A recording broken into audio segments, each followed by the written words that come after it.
But no, seriously, let's.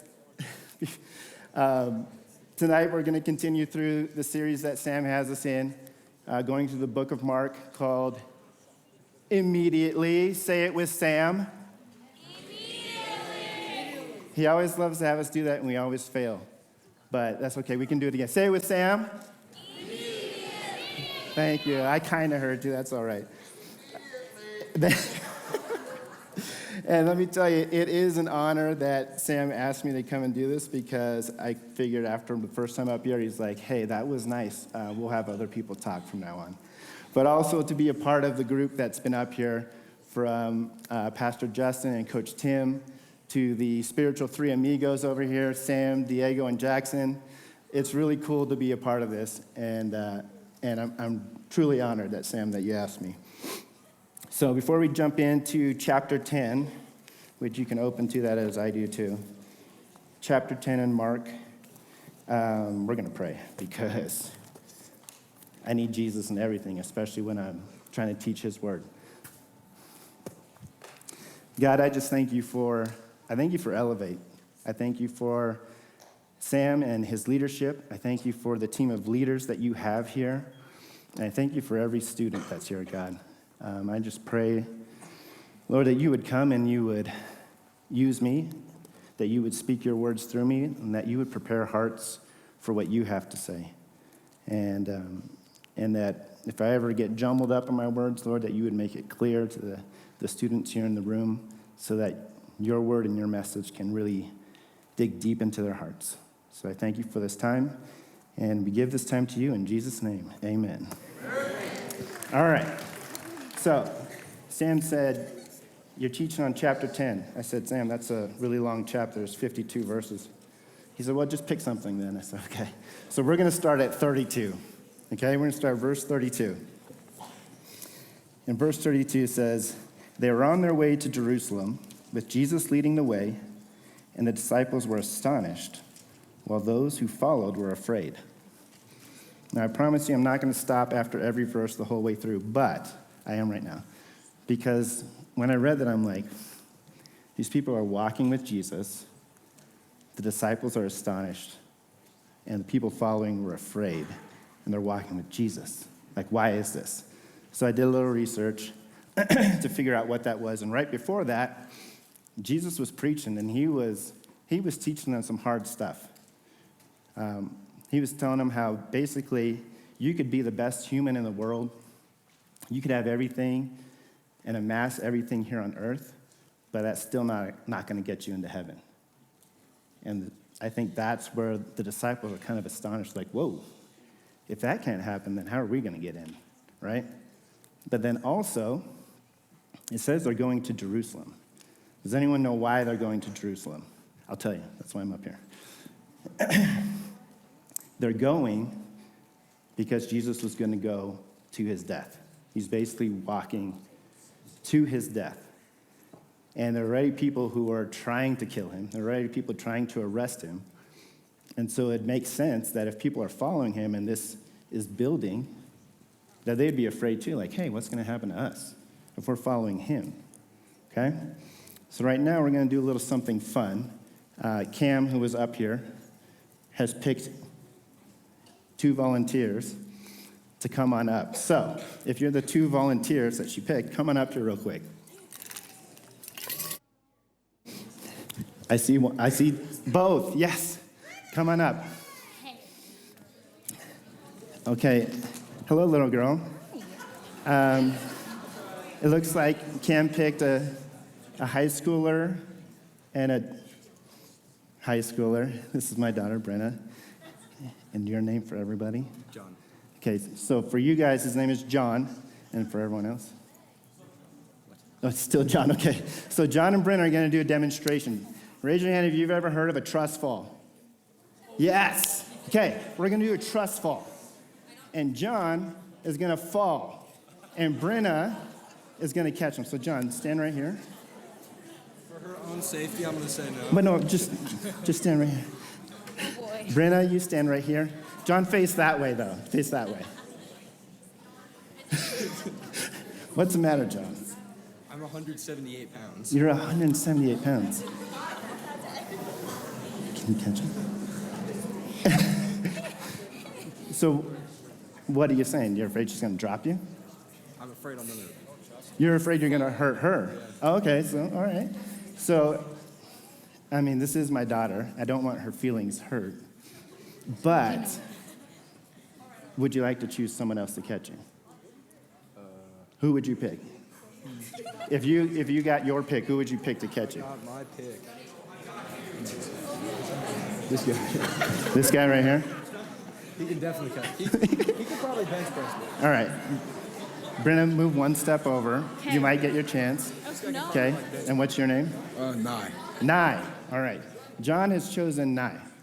Why did you choose Nye? I mean, look at him. I mean, look at him. No one has ever said that to me in a confident way of strength. Nye's got it already. Okay. So you trust Nye. Nye, you got him? Yes, sir. All right. Face that way. We'll put your arms out just for, yeah, there we go. Okay, so trust fall. You got your pick behind you. On the count of 3, you're going to fall. 1, 2, 3. Yes, sir. See? Oh, wait, hold on. Let him fall a little bit more. Yeah, let him get here. Here we go. All right, arms out. 1, 2, 3. All right. Thank you, Nye. Thank you, John. Thank you, Brenna. Absolutely. I'm sorry that John didn't trust you. Now, why did we do that? Okay. John, he was the people that were following Jesus, okay? And he is you and me, right? So the people following Jesus, they're like, holy cow, these people are coming after us. We're afraid. They're walking with Jesus, the Son of God. But they forgot who he was and how big he was, right? And they saw, essentially, Brenna standing there. And they're like, now I'm afraid someone's going to get hurt here, right? And then he got Nye. And when he saw Nye, all that fear went away. And then we have our problems, right? We have the things that look enormous to us in life. And we go, oh my gosh, there's no way. Because we forgot how big God is. And when we remember that God is even bigger than Nye, we can fall and we don't have any fear. Okay? So, first point, somewhere on here. First point, do not fear immediately. That didn't really make sense, but I know the whole thing we're going through is called immediately, so I threw that in there. It's really just do not fear. That phrase is in the Bible over hundreds of times. I saw somewhere that it was 365, which would be once for every day of the year, and I was like, that's pretty amazing. But I didn't want to count to see if that was true, so don't quote me on that. But it's in there hundreds of times, right? Do not fear. And the reason we cannot fear, the reason we can have no fear, is because of how big our God is. So remember that. And if you can't remember that, just remember Nye, and then you're like, oh yeah, God's big. All right? Okay, so we'll continue on here. In verse 33, sorry. I don't know if it's the light or what. It's definitely not that I'm getting old and I can't see. So Jesus, noticing the mood in the group, he takes the 12 disciples. He's like, hey, everybody, let's stop, catch your breath. I'm going to take my 12 over here and have a little talk with them. And he says, just to the 12, hey, we're going up to Jerusalem. And the Son of Man, which is him, will be betrayed to the chief priests and the teachers of the law. They will condemn him to death and will hand him over to the Gentiles, who will mock him and spit on him, flog him and kill him. 3 days later, he will rise. And right after that,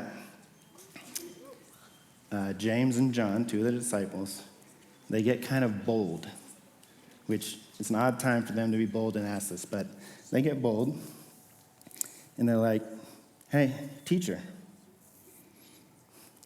we want you to do whatever we ask.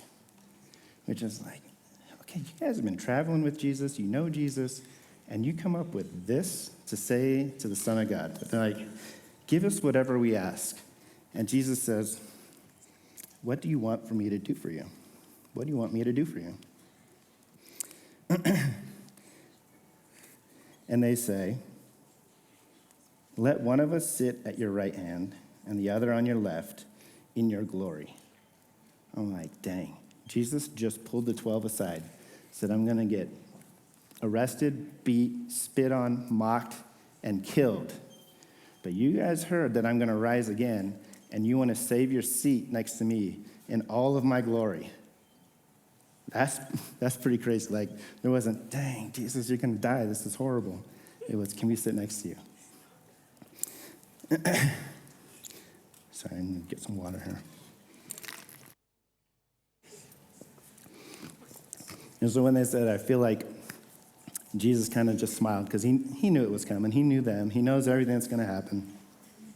He kind of smiled and he just kind of, patted them on the head like, that's cute. Kind of like when a 4-year-old comes up to you and says, when I grow up, I'm going to be Batman, right? And they're like, hey, when you rise to your glory, we're going to sit right next to you. But he doesn't mock them like I would have. All he did is he said, guys, I don't think you know what you're asking. Like, you just don't. You haven't really thought about it. You don't know what you're asking. And beyond that, it's not even mine to give. I don't get to choose who sits there and there. That's already been chosen.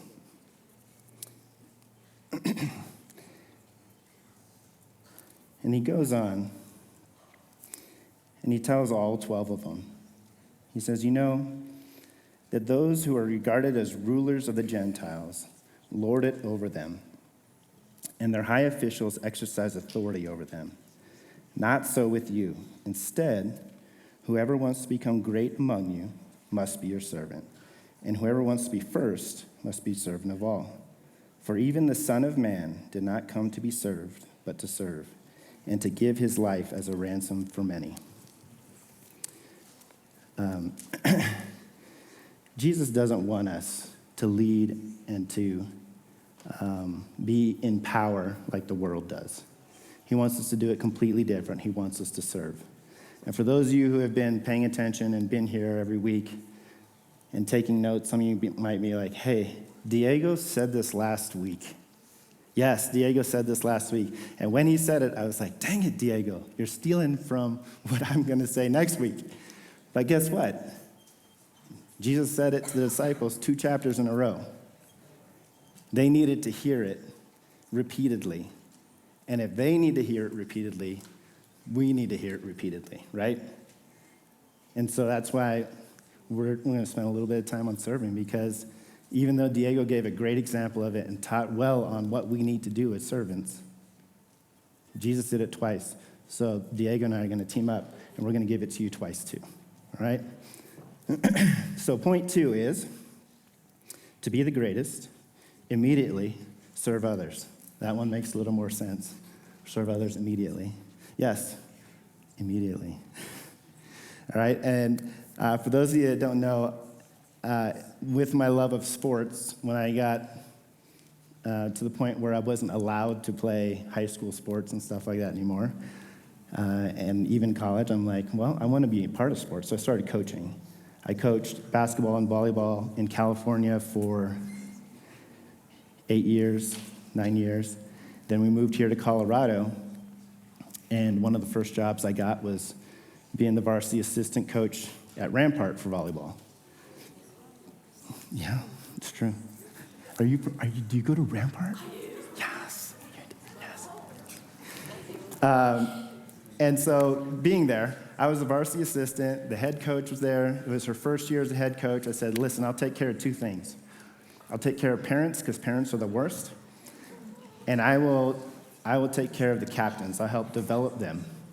And so we're trying to figure out who our captains are going to be. And no matter what team you're on, there's always kids who want to be captain, right? Which isn't a bad thing, except for why do they want to be captain? So you got to figure that out. And we only had 2 weeks with this new program to figure out why some of these girls wanted to be captain. But we named our captains, we went with it, and immediately one of them's like, yes, Now I can tell the freshmen what to do. I can have them set up the nets before practice. I can have them tear down the nets. I can have them get the bag of volleyballs onto the bus and off of the bus and do this and do that. I'm like, well, we made a mistake, right? Because what we wanted in leaders were the athletes who were going to be the examples. We wanted them to be there first, to set up the net so that the freshmen would go, that's what a captain does. That's what a leader does. We wanted them to stay late to tear down because that's what a leader does. We wanted them to get all the volleyballs ready to go to an away match because that's what a leader does, right? And so we're like, we're not going to take the captainhood away from them. We're going to just go out through the season, try and teach them and make them better. In the meantime, we had a little sophomore who was quiet, but just went 100% every single practice, every single match. She earned our starting libero spot. And for those of you who don't know volleyball, the libero does not get to hit at all. And if you don't know volleyball, you know you hit. You hit, you block, and that's the awesome plays. And this girl played in the back row, and she just stood there while everyone else hit the ball as hard as they could at her. That was her role. And she worked so hard because she's like, Coach, I don't belong with these girls. These seniors, there's 3 of them that have D1 volleyball scholarships, a 4th one who has a D1 track scholarship in the high jump. She's like, this was my first year on varsity. And myself and the other coaches kept building her up saying, you definitely belong, you definitely belong. And she kept pushing, she kept pushing. She would do everything she could for her teammates, to the point where we got to the quarterfinals of state. So we're up in Denver. And we're playing all the Denver schools because for some reason Rampart's 5A only in volleyball, so we play all the huge schools from Denver. And we're in the 5th set of a best-of-5 match. And you play to 15. We're losing 11-3. Our seniors, our captains, our star players all have this look. Like, all right. They're just going through the motions because they're like, you can't come back from 11-3 when you're going to 15. And here we go. We're like, well, we see it on their faces. This is the end. It was a nice run. We made the quarterfinals. We're not going to go any further. And our senior setter sets it out to the outside. Girl goes up, smashes it. It gets blocked. Back row player dives in to save it from hitting the ground, but the hitter did a no-no and reached back and popped it up. And it went over the person who just dove and starts going out of bounds. We're really thinking we just lost, because 12-3 is a whole lot worse than 11-3. But out of nowhere, Jordan, our little sophomore libero, sprinted, flew like Superman, over the girl on the ground, under the arm of the hitter who's like this, popped the ball up right before it hit the floor. It goes over. The rally goes, we win that point. And just from that little bit, you saw in everybody a little bit of belief that they could do it. We went on a 12-2 run and beat them 15-13 and moved on to the semifinals. It was awesome. It was awesome. Needless to say, Jordan became a captain her junior and senior year because that's leadership. She gave everything she had. She couldn't give everything that everyone else could because she wasn't hitting, she wasn't blocking, but she could give everything she had for everyone around her, and she did that. And so my encouragement to you is, one, be like Jordan, but also find friends like Jordan, all right? If you got a friend group that has servanthood on your heart, you guys are going to be such an impact for God that it's going to be amazing. And you won't even have to let people know. They'll just know. When we named Jordan a captain, no one said, oh, I didn't see that coming, because everyone saw her work. Everyone saw her effort. Everyone saw that she would give anything for her team and her teammates, right? And I would tell our girls all the time, whether there was 12 or 14 or 15, however many we had on the team, I was like, hey, you can make sure that you're taken care of and that good things are going to happen for you on this team, but the team's going to fail, and then you're going to fail. But if we all look out for each other, if you all look out for each other and serve each other, we're going to succeed, because you can take care of yourself, yes, but how much better is it if 14 or 15 people are taking care of you? And then 14 or 15 people are taking care of that person and that person and that person. It's a much easier load to carry when you're doing it as a team and when you're serving those around you, because they're going to serve right back. Okay? So what was our second point? I forgot. Oh, yeah. To be the greatest, immediately serve others. I did remember, because I have notes in front of me. Okay. Let's jump back into this here. So Jesus finishes talking to the 12. He had to take breaks a lot to teach them stuff because they forgot things, even if it was one chapter later, because that's how they lived in the old days, chapter by chapter. But in verse, I can read it, 46. It's small print. Then they came to Jericho. As Jesus and his disciples, together with a large group, were leaving the city, a blind man, Bartimaeus, that is, son of Timaeus, which strikes me as funny because I like the name Bartimaeus, but it means son of Timaeus. So I was thinking to myself, well, when he has a son, is that Bar Timaeus? Or like, if, I don't know, how does that work? Because if he's the son of Timaeus and his son's the son of Timaeus. So that made me laugh a little bit. But then I thought, too, what would my name be? My dad's name is Fritz. I'd be Bar Fritz. That doesn't sound very cool. And then my poor boys, they'd be Bar Eli. That doesn't sound cool either, but Bartimaeus, that sounds pretty cool. But I feel bad for him because he is blind. But so, anyways, I got sidetracked. A blind man, Bartimaeus, was sitting by the roadside begging. When he heard that it was Jesus of Nazareth, he began to shout, "Jesus, son of David," which is a reference to Jesus being the Messiah, "have mercy on me." Many rebuked him and told him to be quiet, but he shouted all the more, "Son of David, have mercy on me." Jesus stopped, and he said, "Call him." So they called to the blind man, "Cheer up, get on your feet. He's calling for you." Throwing his cloak aside, so I'm guessing he's sitting there, he's got this big old cloak on, he's just asking people if they have anything. He gets up, he throws it off. Throwing his cloak aside, he jumped to his feet, and he came to Jesus. And then Jesus asked him what I feel is like the silliest question you could ask a blind man. He said, "What do you want me to do for you?" And the blind man said, "Rabbi, teacher, I want to see." So Jesus said, "Go. Your faith has healed you." And immediately, no one was with me. Immediately, he received his sight, and he followed Jesus along the road.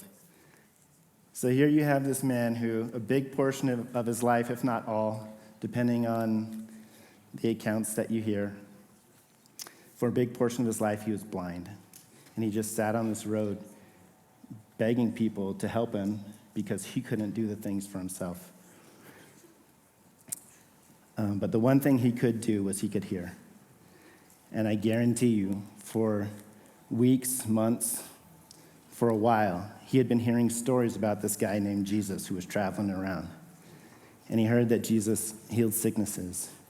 He heard that Jesus raised somebody from the dead. He heard that he had cast demons out of other people. And yes, he had heard that he had healed blind people.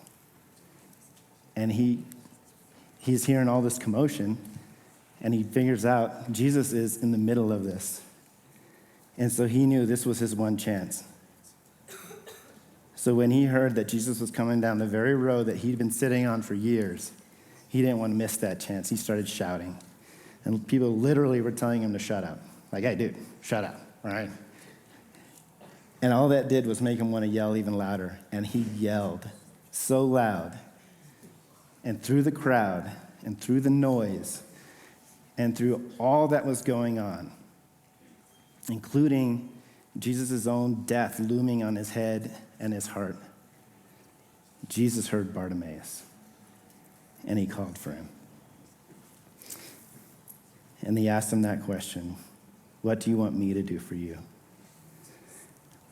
And after reading this story about Bartimaeus over and over these last few weeks, he really became one of my favorite people in history.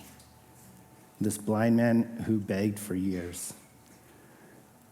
Because I realized that I'm Bartimaeus. You're Bartimaeus. Every single one of us. We have these things, and not blindness, obviously, but we have these things holding us back. We have these broken parts of us. We have this hurt. Things that people have done to us. Things that we have done to other people, and we feel guilty about it. And it's holding us back from fully seeing God in his glory. And he had the courage to yell out to God. And when we think of those things and that are holding us down, that are bringing us down, the people that might be doing it, we're like, God, I need you. And so many times the world tells us to shut up. The world tries so hard to keep us from yelling out to God and getting his attention, and more importantly, getting him to call us to him. But we got to stay strong. We got to stay courageous, just like Bartimaeus did, and continue to yell out for him. Sorry, here we go. Because the world's going to tell us, hey, you don't need God to break that addiction. In fact, you probably just need more of this. You don't need God to get out of that abusive relationship. Just figure it out. Maybe next time will be better. Or you don't need God to help you out of that horrible habit or behavior that you're in. Just keep doing it. It's fine. You're going to be great. Don't worry about that you were at church Wednesday and Sunday. Let's go party Friday and Saturday, right? But here's the beauty of God. God doesn't just see us as the broken people we are and see our brokenness and come and say, awesome, I see you. All right, peace out. I'm gone. God loves us so much that he comes to us in the brokenness and says, I love you the way you are, but I love you too much to let you stay there. He wants so bad to change all of us more and more into his image. And we just got to be the ones to call out to him and be okay with that. And I know we can get comfortable in our brokenness. We can get comfortable in our sin. But it's so much better when you let God pull you out. A little while ago, I saw a post online, and it was about this man who, he's a baseball fan like me and some of you, and he would start collecting pictures of baseball players who would hit walk-off home runs when they would get back to home plate. He would collect those pictures because, for those of you who don't know, a walk-off home run in baseball happens in the last inning. It only can happen then. And it happens for the home team, and a guy steps up, and they're either tied or losing. And the guy steps up, hits a home run, and it gives them enough runs to win the game. The game's over. As soon as that home run goes over the fence, it's over. And so he just gets to round the bases in celebration. And the whole time, everyone's cheering, right? His teammates, they flood the dugout, and they come, they stand around home plate just waiting. They're just waiting for him to come down the third baseline so that they can just mob him and start celebrating because they just won off of this awesome hit. And the guy has those pictures because people take them now all the time. And he said, you know what? I'm collecting these pictures because this is how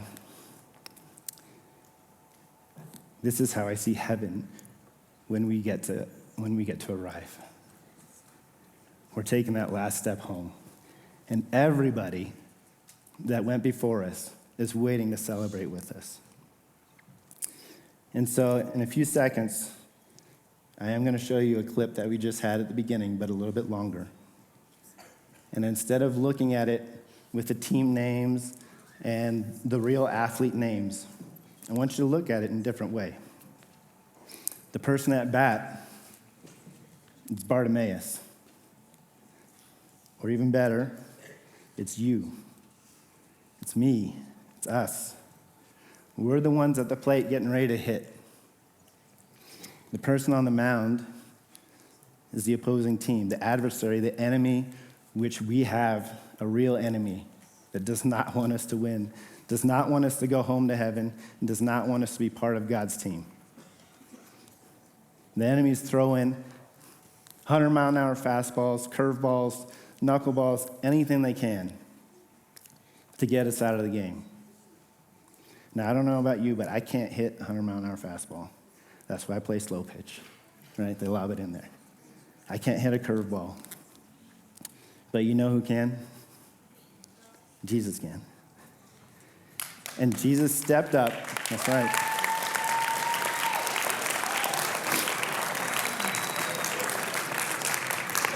When we step into the batter's box, Jesus says, hold on for a second. Because he, like he says in this verse, 45, he said, for even the Son of Man did not come to be served, but to serve, and to give his life as a ransom for many. He died on the cross for every single sin that you and I have committed. For every single thing we did wrong. He died on the cross for that. And so he steps up and he crushes that ball. And as soon as he does, he just hands the bat right back to us. And you watch that batter and you just think, that's me. Hold that bat up. Start celebrating because God hit that home run for you. But you get the glory. Because as you round those bases, watch everybody's reactions in there. Watch the crowd, watch the teammates, and then watch the people waiting at home plate to welcome you after that journey back home to heaven. So go ahead and play that. Baseball dreams of one day having. You tell yourself, right, all right, bottom of the 10th, bases loaded, World Series, one-run game, Dodgers, Yankees. Reality for Freddie Freeman right here. Cortez delivers. Freeman hits a ball, right field. She is gone! Gibby, meet Freddie! Look at the teammates, look at their faces.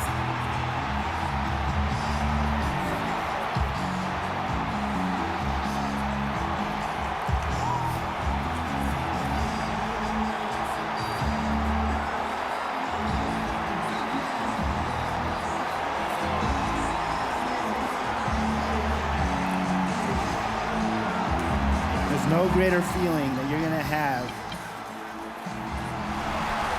than that day when you get to walk into heaven with the ones you love and even the angels and everybody who went far before us, celebrating your decision to call out to God.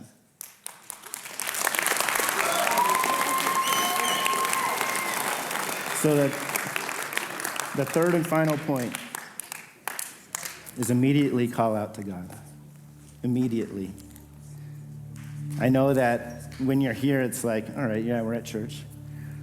But there's still that nervousness and that fear of, well, I don't want to be embarrassed. Guess what? There's no better place to hit your walk-off home run because you're going to have so many people celebrating with you. The people that brought you, that invited you, they're on the bases already, probably. They're the ones jumping up, looking back at you and cheering while they're running backwards, right? If you don't have those people, right, maybe you're sitting by yourself right now. There are leaders throughout this entire area who want to celebrate with you. If you can't find a leader, come up to me. I'll celebrate with you. Okay? But immediately call out to God. Because whatever you got, He's even bigger than I. And He can take care of that for you. He can remove that fear so that you can go and lift the bat in the air. So that you can round the bases doing God's purpose. And all the people who loved you and who have served before you will be waiting for you at home plate. It's the greatest thing you'll ever do. And if you're thinking, I already gave my life to God, good, awesome. But there's still things in your life. I know there is, because there's still things in my life when I'm a little bit older than you guys. Okay? Call out to God. Give Him those things too. Every single day, you got to be calling out to Him. You got to give Him whatever it is that's on your plate. And He's going to take it from you. And He's going to say, go, your faith has healed you. And the best part about that is Bartimaeus didn't just go. He followed Jesus. It doesn't say for how long, but he went and he followed Jesus down that road. So I'm going to say a little prayer for us, and then we're going to sing. But when you're up here, even while we're singing, find a leader. Find somebody. Celebrate with them. Call out, pray with them. If you want to wait till after the song is done, you can do that too, but do not let the moment pass. Immediately call out to God. God, thank you so much. Thank you for your word. Thank you for the way that that you stepped up to the plate for us, God. And you sent your Son to die in our place. And thank you that through the chaos of this world, through the noise of this world, you will stop and you will listen to us when we call for you. I know I need that from you